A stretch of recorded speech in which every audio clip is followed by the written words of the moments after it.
Okay, come with me while I make the salad that I have been eating for the last few days. The tools that I'm going to use for this salad, I always use my Corelle bowl. This is a serving bowl, but it's the size that I use for salads. My knife, a really good knife, and a mandolin slicer. I'm going to have links for all this down below. 8-inch chef's knife is important for me when I'm chopping lettuce because, you know, lettuce takes up a lot of space when you're chopping, so it doesn't go all over the place. So I use these pre-mixed and washed salad mixes. This is a 10-ounce bag of romaine mix to save me some time. This one has carrots, radicchio. Feel free to, you know, get your own heads of lettuce and wash those. Lately I haven't been doing that though, just to make it easier. So I'm going to go ahead and chop all this down to real small pieces. That way I can fit it better in the bowl and I can get more lettuce in. And I just like really small chunks there. So throw that lettuce in there. Then I'm going to do my cruciferous veggie in here. I'm using arugula today. Real easy. Those are pre-washed. I can just chop it up real fast and put that in there. Now, this next thing is one of my favorite little things. It is a onion saver thing.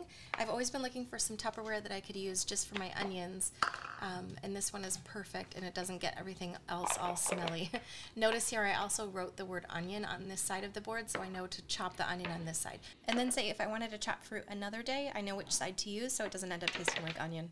But I'm going to go ahead and chop my cucumber first. I'm going to use the mandolin slicer and just get it in real nice and thin slices, because I don't like chunks of cucumber. Maybe you do, but it makes it faster for me to just chop it this way and get those small pieces. Now I'm going to chop my onion last so that I don't get everything else all oniony and my eyes don't hurt. Now is the beauty of this salad is some dried apricots.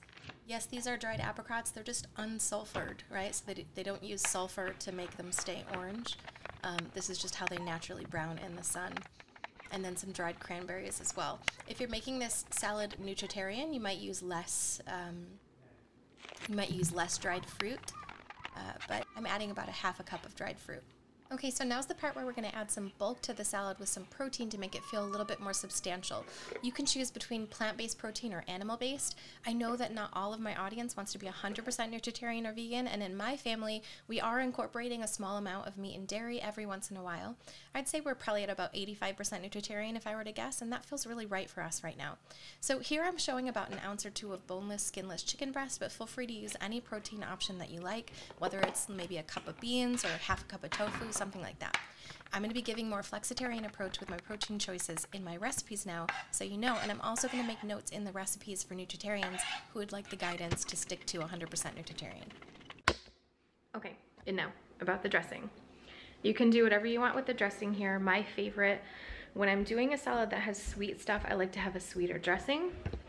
What I've been using lately, which I absolutely love, that makes this salad taste amazing.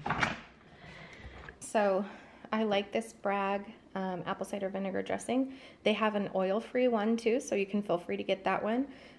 Tastes delicious. So I put some of that on here, probably about a tablespoon. This is the thing that makes it so, so delicious. This is like the people that make that coconut amino stuff. Same thing, but it's the teriyaki one. Oh my gosh. Coconut tree sap, sea salt, ginger, onion, garlic, cayenne. Oh my gosh, this flavor is just so, so delicious. This is one of my favorite salad dressings to use. Oh, amazing. Okay, that's the salad I have been eating lately. I had a salad at a restaurant that was very similar to that, and with the apricots and the cranberries. And I wanted to come home and make the same thing, and I found a dressing that I absolutely loved. They just use regular balsamic at the restaurant, but I started using the teriyaki and I was like, oh, in love. It's so delicious. And yeah, I hope you like that salad. So the recipe for this is down below in the comments, in the description as well, and in a cheat sheet with a little print out recipe card. So if you want to print it, you can just cut it out, put it on your fridge, whatever. And I've made that real easy for you if you sign up for the cheat sheets, okay? If you're interested in eating healthy like this on a regular basis, consistently, and you find that consistency is your biggest issue, reach out to me. Okay, get on a strategy call with me. The strategy calls are totally free. We are going to talk about my programs and see if any of my programs feel like a fit for you. But what my programs do is end emotional eating. So it's definitely something that you want to get into if you can afford it at this time, if you're ready to invest in yourself. I'd love to get you in there, at least in my group program, to help you understand how to end emotional eating permanently. So feel free to sign up for a strategy call down below in the comments. That's it for now. See you in the next video.